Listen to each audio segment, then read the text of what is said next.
Assalamualaikum. Hai, nama saya Muhammad Azrul bin Ismail dan hari ini saya mahu menerangkan tentang uh, apa itu pendrive dan sejarah tentang dia, perkembangan serta apa akan terjadi di masa hadapan jangkaan. Untuk sekarang, saya akan menerangkan dulu ahli kumpulan saya. Ahli kumpulan saya mempunyai tiga, iaitu Muhammad Azrul bin Ismail, 21DDT21F 1160. Nombor 2, Muhammad Syafiq Akmal bin Omar, 21DDT 21F 1177. Yang ketiga adalah Muhammad Hazmi bin Abdul Halim, nombor metrik 21DDT 21F 1181. Okey. Okey, definisi reka cipta. Menurut Kamus Dewan Bahasa, reka cipta membawa maksud penghasilan suatu produk atau barangan baru atau pengubah suaian suatu produk yang disedia ada. Bagi memenuhi kehendak pengguna masa kini dan akan datang, proses reka cipta berasaskan kepada gabungan tiga konsep, iaitu minda, kemahiran serta sikap atau nilai.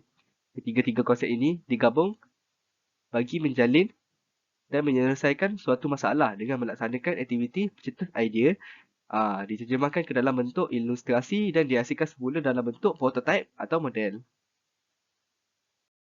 Okey, untuk definisi inovasi adalah yang pertama, inovasi ialah kaedah mencari jalan untuk menghasilkan produk atau perkhidmatan yang lebih baik sama ada melalui pengubahsuaian atau penambahbaikan. Yang kedua, ia adalah hasil cetusan idea-idea yang kreatif dan inovatif dalam mana-mana aspek kerjaya yang dapat meningkatkan kualiti dan produktiviti organisasi. Dan yang ketiga ialah idea-idea ini boleh mengagumi apa-apa perubahan dalam bentuk sistem dan prosedur, kaedah dan cara bekerja maupun pengenalan teknologi. Okey, sekarang saya mahu menerangkan tentang siapa pengasas ataupun pencipta kepada uh, pendrive. Okey, biodata pencipta pendrive yang bernama Hua Ken Seng, warga negara Malaysia. Beliau adalah seorang warga negara Malaysia dan memiliki sebuah syarikat elektronik di Taiwan, iaitu Python Electronic. Untuk gambar beliau ada saya paparkan dua ni. Beliau berasal daripada Sekicin, Selangor dan sekarang menetap di Taiwan.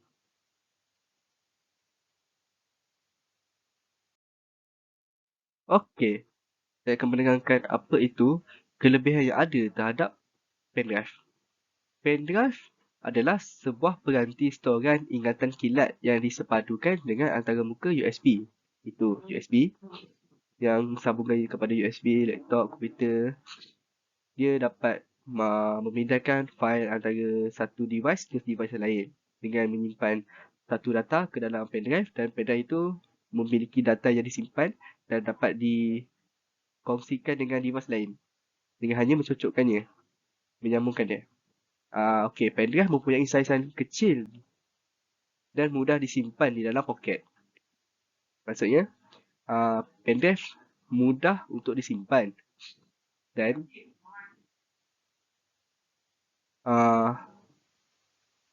boleh dibawa ke mana saja. Dia dipercayai mula dicipta sekitar tahun 1998 sehingga tahun 2000. Dia mempunyai ruang storage dalam lingkungan 64 MB sehingga 128 MB. 128 GB. Peranti ini dipasang bersama penyambung jenis USB 1.0 atau USB 2.0. Tapi untuk yang terlatest sekarang 3.0 dan sudah ada sampai 4.0. Mereka bentuk yang lebih tahan lama. Maksudnya bentuk pendrive dia boleh disimpan ataupun bentuk dia dapat kita simpan dan digunakan pakai untuk dalam jangka masa yang lama. Dia lebih tahan lama. Jaminan pengekalan data selama 10 tahun. Maksudnya data yang disimpan dapat disimpan selama 10 tahun ataupun lebih. Okey, sekarang saya mahu menerangkan tentang perkembangan evolusi produk hingga terkini. Untuk generasi pertama, pendrive mempunyai sambungan USB iaitu 1.0 yang mempunyai kadar julat pemilihan data antara 10 sehingga 25 Mbps per second. Maksudnya kelajuannya amat tidak laju dan kadang-kadang dapat ke bawah kerana dia adalah generasi yang pertama 1.0. Dan generasi kedua adalah sambungan USB 2.0 yang mempunyai keupayaan maksimum pemindahan data sehingga 480 Mbps yang kita dapat menghantar fail yang lebih besar dalam masa yang singkat. Okey, untuk generasi yang ketiga, kelajuan pemindahan data boleh mencapai sehingga 5 GB per second. Iaitu generasi ketiga mempunyai USB Type 3.0 iaitu lebih laju daripada untuk generasi yang kedua. Jadi pemindahan data antara kedua generasi ini adalah 3.0 lebih laju daripada 2.0. Okey. Okey, yang terakhir adalah jangkaan produk di masa hadapan. Pendrive boleh dibeli mengikut jenis sambungan dan tidak tetap sebagai sambungan USB. Maksudnya, untuk yang sekarang, bukan. Untuk jangkaan di masa depan, kita boleh memilih pendrive untuk type jenis sambungan seperti Type C, Type USB, Type Micro dan sebagainya. Okey, yang kedua, pendrive mempunyai ruang penyimpanan data yang lebih besar. Untuk yang sekarang, paling latest mempunyai sehingga 128 GB. Okey, yang ketiga, kelajuan pemindahan data melebihi 5 GB Mbps. Iaitu, untuk generasi yang ketiga mempunyai 5 GB Mbps. Jadi, untuk jangkaan di masa hadapan, pendrive boleh melebihinya. Okey, yang keempat, kita dapat menyesuaikan bentuk dan warna yang menarik untuk pembeli untuk membeli. Jadi, pendrive di masa hadapan lebih futuristik dan lebih menarik untuk membuat pelanggan membelinya. Okey, itu sahaja daripada saya, Muhammad Azrul, dan saya ingin memberikan kepada Muhammad Syafiq Akmal pula. Terima kasih. Terima kasih kepada Muhammad Azrul. Nama saya Muhammad Syafiq Akmal bin Oman dan akan menceritakan tentang sejarah penciptaan pesawat pejuang. Saya akan menceritakan tentang permulaan penciptaan kapal terbang. Orville Wright, 19 Ogos 1871 hingga 30 Januari 1948 dan Wilbur Wright, 16 April 1867 hingga 30 Mei 1912. Bersama-sama dikenali sebagai Wright bersaudara adalah perintis penerbangan Amerika yang secara umumnya dikreditkan dengan mencipta, membina dan menerbangkan kapal terbang kendali motor pertama yang berjaya di dunia. Mereka telah membuat penerbangan pertama yang dikawal dan berterusan bagi pesawat berkuasa lebih berat daripada udara dengan Wright Flyer pada 17 Disember 1903, 4 bit bersama dengan 6 km selatan Kitty Hawk, North Carolina di tempat yang kini dikenal sebagai Kill Devil Hills. Bedara itu juga merupakan yang pertama mencipta kawalan pesawat yang memungkinkan penerbangan berkuasa secara tetap. Dan di bawah ini adalah dua gambar tentang dua Wright Brothers. Dan yang seterusnya adalah pengubahsuaian kapal terbang kepada pesawat pejuang. Dua orang jentera Frank Whittle di United Kingdom dan Hans van Ohain di Jerman telah membangunkan konsep ini secara berasingan sekitar penghujung 1930-an. Namun begitu, Whittle adalah orang yang pertama berjaya mencipta pesawat jet turbo pertama. Konsep ini sebenarnya telah pun dibincangkan seawal bulan Ogos 1928 oleh Frank Whittle di sekolah penerbangannya, Whittle Ring, tetapi Hans van Ohain pernah menulis kepada Ernst Haenkel pada bulan Februari 1936 dengan membincangkan rekaan dan keupayaan konsep ini. Dan ini adalah tiga orang yang telah mengubah kapal terbang ataupun telah membina pesawat jet turbo yang pertama. Dan seterusnya adalah Roland Garros, 6 Oktober 88 hingga 5 Oktober 1918. Adalah seorang juruterbang terawal Perancis dan juruterbang pesawat pejuang semasa Perang Dunia Pertama. Roland Garros merupakan seorang juruterbang dari Perancis yang diberi pingat kerana penciptaannya yang meletakkan mesin gun pada kapal terbangnya yang menembak peluru melalui kipas. Kalau perekaan bentuk tersebut jatuh ke tangan Jerman, Garros telah menggunakannya untuk menjatuhkan 3 pesawat musuh sewaktu peperangan berlaku. Yang ketiga adalah kepentingan pesawat pejuang dalam sektor ketenteraan. Kepentingan pesawat pejuang dalam ketenteraan kerana pesawat pejuang ialah sejenis kapal terbang yang dipacu oleh enjin jet. Pesawat jenis ini terbang lebih laju berbanding pesawat yang dipacu oleh berbaling dan pada altitude yang lebih tinggi, setinggi 10,000 hingga 15,000 meter atau sekitar 33,000 hingga 49,000 kaki. Pada ketinggian ini, enjin jet di dalam pesawat mencapai kecekapannya maksimum untuk jarak yang jauh. Pesawat pejuang telah dimajukan semasa Perang Dunia Pertama yang digunakan untuk menjatuhkan pesawat peninjau musuh dan balon musuh. Pasal enjin amat keras sehingga ia hampir tidak mampu terbang. Tapi pada akhir peperangan, ia menjadi bentuk utama dalam simpanan. Pada Perang Dunia Kedua pula, pesawat pejuang amat penting. Penguasaan udara telah menjadi bahagian penting dalam ketenteraan, terutama dalam kes Blitzkrieg yang bermaksud serang kilat dalam bahasa Jerman. Yang keempat adalah inovasi dan keciptaan pesawat pejuang mengikut peredaran zaman dan generasi. Pesawat pejuang berendil piston pada tahun 1914 hingga 1918 setelah memilih dua kapal terbang yang pertama adalah Vickers FB-5 Gunbus dan Airco DH-2. Untuk Vickers FB-5 Gunbus, penerbangan sulung 17 Julai 1914 dan diperkenalkan pada 5 Februari 1915 dan sebanyak 224 unit telah dibina di United Kingdom. Bagaimana pula dengan Airco adalah penerbangan pertama pada Julai 1915 dan sebanyak 453 unit telah dibina oleh Airco. Yang adalah 1919 hingga 1938 iaitu kapal terbang bersayap dan kapal terbang sayap tunggal. Bagi kapal terbang bersayap serta memilih Hawker Fury K5674. Penerbangan sulung pada 25 Mac 1931 dan dibina sebanyak 275 unit dan dikeluarkan oleh Hawker Aircraft Limited oleh United Kingdom. Kapal terbang sayap tunggal adalah Hurricane Mk1. Penerbangan sulung pada 6 November 1935 dan diperkenalkan pada 1937 sebanyak 14,000 unit dibina dan dikeluarkan oleh Hawker Aircraft Limited oleh United Kingdom. Pada tahun 1939 hingga 1945, kebanyakan pesawat ini mampu melebihi 400 BTH ataupun 6,600 km per hour dalam penerbangan mendatar dan cukup pantas ketika menjunam.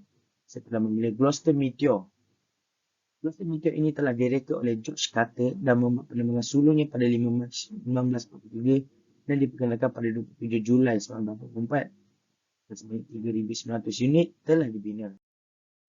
Pesawat pejuang berkuasa jet mengikut generasi pertama pada tahun 1944 hingga 1953. Jet pejuang generasi pertama menghadapi masalah pada pelajuran bunyi yang telah menyampai dengan pejuang berenjin piston. Sehinggalah jurutera penerbangan Richard Whitcomb menemui aturan LOS penerbangan Whitcomb pada 1952. Rekaan berikut menunjukkan fuselage berbentuk botol yang meningkatkan prestasi. Setelah memilih F4D F6 Skyray direka oleh Ed Heinemann dan membuat penerbangan sulung pada 3 Januari 1951 yang telah dikeluarkan pada 1950 hingga 1958 dan sebanyak 422 unit telah dibina. Bagi generasi kedua pada tahun 1953 hingga 1960, pesawat pada generasi kedua banyak menggunakan teknologi baru untuk meningkatkan keupayaan serangan. Penggunaan peluru berpandu seperti M9 Sidewinder telah diperkenalkan.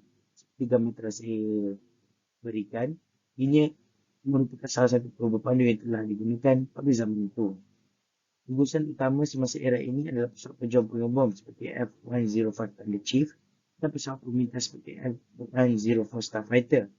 F-105 Thunder Chief mereka yang digunakan oleh tentera udara Amerika Syarikat dalam tahun 1960-an merupakan antara pesawat pejuang. Dan ini adalah gambar bagi F-104 Fighter. Merupakan sebab pesawat pemintas bekerja supersonik berkuasa tinggi pada suatu itu. Pada generasi ketiga, pesawat pejuang generasi ketiga menandakan kematangan inovasi teknologi yang diperkenalkan pada pesawat generasi pertama. Tempur pesawat telah ditingkatkan dengan penggunaan peluru berpandu yang dipertingkatkan, radar dan sistem avionik yang lain dan peluru berpandu dan sistem tembakan automatik terbaru, terutamanya meriam rakaya yang menggunakan enjin elektrik untuk bencana mekanisme meriam, yang mana membolehkan senjata tunggal berbilang laras seperti meriam Vulcan 20mm dibawa dan yang mana memberikan tembakan dan ketepatan yang tinggi. Salah satu senapang enjin elektrik yang telah ditanggalkan dan setelah memilih F5A/B Freedom Fighter, dia telah di-upgrade menjadi F5E/F Tiger 2. Pesawat penyerang atau pejuang dikeluarkan oleh Northrop dan mula digunakan pada tahun 1962 dan masa aktif digunakan oleh tentera laut Amerika Syarikat. Usia unit bagi F5E dijual pada $2.1 juta. Generasi keempat, tidak seperti pesawat pemintas di era sebelumnya, kebanyakan pesawat menggunakan udara moden direka untuk pertukaran lincah di udara dengan pengecualian pada pesawat Mikoyan MiG-31 dan Panavia Tornado ADV. Perubahan ketara lain ialah menstandardkan komponen dan pengantungan pada penyelenggaraan yang lebih mudah. Mana pesawat yang pejuang awal memerlukan sehingga 50 jam bekerja oleh kru sokongan untuk strategi penerbangan. Kebanyakan pesawat pejuang moden hanya memerlukan 10 jam bekerja bagi setiap jam penerbangan di udara. Malah terdapat pesawat pejuang yang mana lebih cepat. MiG-31 pengeluaran bermula pada 1970 dan telah dikeluarkan dalam jumlah yang besar iaitu 5,000 buah pesawat telah dibina. Pada hari ini, MiG-23 digunakan secara terhad dalam perkhidmatan dengan pelbagai negara dan importnya.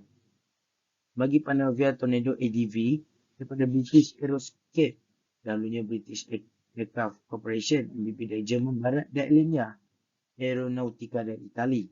Kira-kira 992 buah pesawat telah dibina untuk 3 buah negara ini termasuk Arab Saudi. Dan pada generasi ke-45 1990 hingga ke 2000, pada tahun 2000, generasi ke-45 ditentukan untuk menandakan jangka waktu singkat disebabkan tiada dengan teknologi aerodinamik jika dibandingkan dengan kemajuan yang dibawa generasi ketiga dan keempat. Pencapaian yang mengagumkan dalam avionik dan elektronik penerbangan yang lain sebagian besarnya disebabkan oleh kemajuan yang telah dicapai dalam teknologi microchip dan semikonduktor dalam tahun 1980-an hingga 1990-an. Setelah memilih Eurofighter IPA, Typhoon melakukan penerbangan sulung pada 27 Mac 1994 tetapi diperkenalkan pada 4 Ogos 2003 dan telah mula berkhidmat dengan tentera udara Raja Britain, tentera udara Jerman, tentera udara Itali, tentera udara Sepanyol dan tentera udara Australia.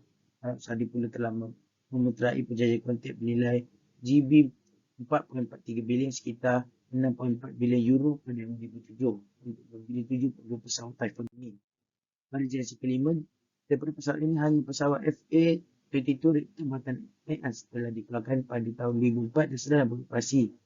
Tentera udara Amerika Syarikat pada asalnya bercadang memesan 750 F-22 dengan pengeluaran pertama bermula pada 1994.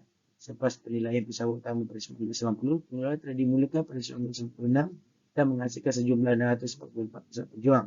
Pada tahun 1994, sejumlah 442 pesawat bersedia untuk masuk khidmat pada tahun 2003 dan 2004. Apakah yang boleh ditambah dalam penciptaan pesawat pejuang pada masa hadapan?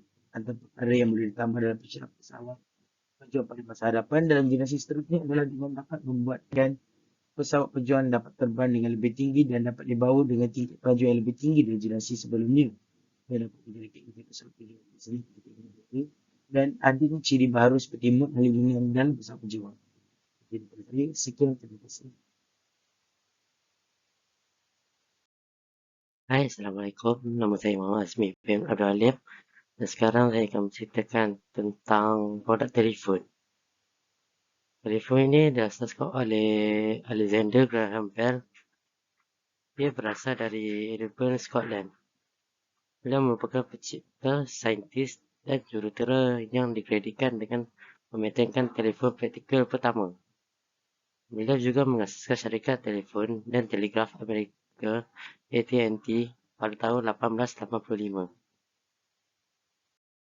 Okey, sekarang saya akan menjelaskan tentang telefon. Apa itu telefon? Telefon ialah peranti telekomunikasi yang membenarkan dua atau lebih pengguna untuk menjalankan perbualan apabila mereka terlalu jauh untuk didengari secara langsung. Telefon menukarkan bunyi, biasanya dan paling tepatnya suara manusia, kepada isyarat elektronik yang dihantar melalui kabel dan saluran komunikasi lain kepada telefon lain yang mengeluarkan semula bunyi kepada pengguna penerima. Terdapat 4 prinsip utama yang mana pengguna yang menggunakan penerima telefon boleh disambungkan pada jaringan telefon. Berikut merupakan prinsip utama telefon. Yang pertama ialah telegraf, tradisi telefon kekal. Ini merupakan sambungan wayar fizikal khusus digunakan bagi menyambungkan suatu lokasi. Yang kedua ialah tanpa wayar dan telefon radio. Prinsip ini menggunakan sama ada isyarat radio, analog atau digital. Prinsip yang ketiga ialah telefon satelit. Prinsip ini menggunakan satelit komunikasi. Dan yang terakhir ialah telefon suara melalui protokol internet. Mesin ini menggunakan penghubungan cahaya internet jalur lebar. Terusnya saya akan menerangkan sedikit tentang sejarah telefon. Pada 2 Jun tahun 1875, Alexander Graham Bell merupakan orang pertama yang berjaya membuat telefon yang boleh memindahkan suaranya. Pada 1 Julai 1875, Bell pertama kali menggunakan telefon berkebolehan dua arah, iaitu kedua-dua pemancar atau penghantar dan penerima isyarat merupakan instrumen pemberian yang serupa. Pada 14 Januari 1876, Bell memfailkan telefon tersebut sebagai paten pertama beliau. Dan 2 jam kemudian, beliau memfailkan paten berikutnya. Pada 30 Januari 1877, Bell mempatenkan telefon dengan pemancar penerima elektrodinamik. Pada tahun 1893, telefon awam pertama dipasang di Sydney, Australia. Tahun 1902, Dr. Arthur Cohn yang mencipta faksimile yang seterusnya memperkenalkan sistem fotoelektrik. Dan pada tahun 1914, Edward Berlin memperkenalkan konsep mesin fax yang mampu menghantar imej dan laporan. Kemudian, pada tahun 1948, sistem telefon menggunakan frekuensi radio tanpa wayar yang diperkenalkan khususnya dalam bidang perhubungan dan ketenteraan. Terusnya, pada tahun 1998, sistem telegraf diperkenalkan dalam fungsi automatik sepenuhnya. Tahun 1966, sistem penyampai radian satelit diperkenalkan. Terusnya, tahun 1973, telefon mudah alih diperkenalkan. Dan pada tahun 1983, telefon analog mudah alih pertama dicipta dengan fungsi penyimpanan nombor, mod dial semula dan tetapan panggilan. Pada tahun 1987, telefon awam menggunakan sistem kad prabayar diperkenalkan. Dan pada tahun 1992, telefon mudah alih digital pertama diperkenalkan. Dan seterusnya, tahun 1993, telefon dikenali sebagai unit PDA iaitu membantu peribadi digital diperkenalkan. Dan pada tahun 1998, set telefon pintar mula diperkenalkan. Terusnya, saya akan menceritakan tentang perkembangan evolusi telefon. Pada zaman kini, sistem telefon tanpa wayar juga dikenali dengan nama wireless. Lalunya sistem wireless untuk penggunaan telefon ini merujuk pada telefon bimbit. Secara asasnya, telefon bimbit berfungsi secara tanpa wayar dengan signalnya dipancar bukan melalui kabel. Tetapi, isyarat dihantar dari satu menara atau penghantar isyarat ke telefon bimbit tersebut. Ganti ini amat popular pada masa kini dan setengahnya telah menggantikan terus sistem telefon rumah yang konvensional. Hal ini kerana hampir setiap orang sudah memiliki telefon bimbit masing-masing, iaitu satu rumah bukan lagi satu telefon, tetapi seorang individu sebuah telefon. Dengan teknologi yang berkembang, penggunaan telefon bimbit bukan lagi sekadar menelefon, terusnya menambahkan populariti. Ini merupakan jangkaan produk yang akan keluar di masa hadapan, iaitu contact lens phone. Contact lens phone ini hanya perlu dipakai di mata sahaja seperti contact lens dan dapat menikmati penggunaan seperti telefon pintar dengan hanya menggunakan minda dan gerakan mata sahaja untuk mengakses contact lens phone. Itu sahaja daripada kami. Sekian, terima kasih.